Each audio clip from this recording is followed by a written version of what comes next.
মৃত্যু এমন এক বাস্তবতা যার থেকে কেউ পলায়ন করতে পারবে না।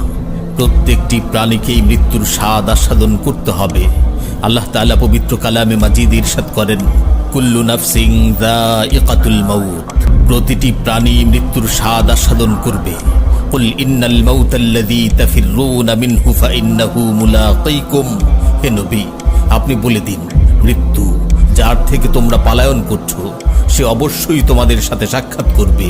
আইনামা তাকুনু ইউদরিকুমুল মাউতু ওয়ালাউ কুনতুম ফি বুরুজিম মুশাইয়াদাহ, তোমরা যেখানেই থাকো না কেন মৃত্যু তোমাদেরকে পাকড়াও করবেই, যদিও তোমরা সুদৃঢ় দুর্গে অবস্থান করো।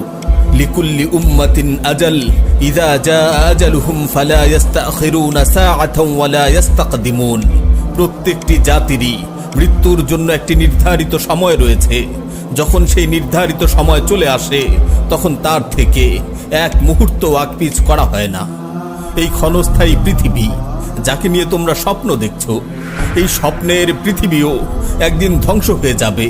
কিয়ামতের সময় যখন নিকটবর্তী হবে তখন আল্লাহ সুবহানাহু ওয়া তাআলা নিজের দায়িত্বপ্রাপ্ত ফেরেশতাকে সিংহায় ফুৎকার দেওয়ার আদেশ দেবেন। অতঃপর ফেরেশতা সিংহায় ফুঁক দেবেন, ফলে পৃথিবী ও পাহাড় সমূহ উত্তোলিত হবে, চূর্ণ বিচূর্ণ হয়ে যাবে, আকাশ ফেটে টুকরো টুকরো হয়ে যাবে এবং নক্ষত্র সমূহ ঝরে পড়বে, সূর্য তার কিরণ হারিয়ে ফেলবে, সমুদ্রকে উত্তাল করে তোলা হবে। সেদিন কিয়ামতের ভূমিকম্প ও কিয়ামতের ভয়াবহ অবস্থা দেখে সকলেই মৃত্যুবরণ করবে।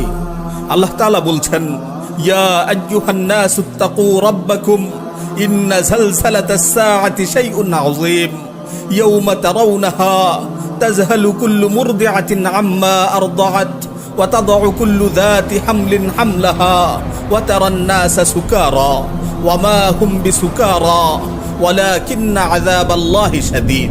হে মানুষ, তোমরা তোমাদের প্রতিপালককে ভয় করো, নিশ্চয়ই কিয়ামতের প্রকম্পন এক ভয়ঙ্কর প্রকম্পন। সেদিন তোমরা দেখবে প্রত্যেক স্তন্য দানকারিণী আপন দুগ্ধপোষ্য শিশুকে ভুলে যাবে এবং প্রত্যেক গর্ভধারিণী তার গর্ভপাত করে ফেলবে। তুমি দেখবে মানুষকে পাগলের মতো, আসলে ওরা পাগল নয়, তবে আল্লাহর আযাবই হবে কঠিন। ফাইযা নুফিখা ফিস সূরি নাফখাতুন ওয়াহিদা ওয়া হুমিলাতিল আরদু ওয়াল জিবালু ফাদুক্কাতা দাক্কাতা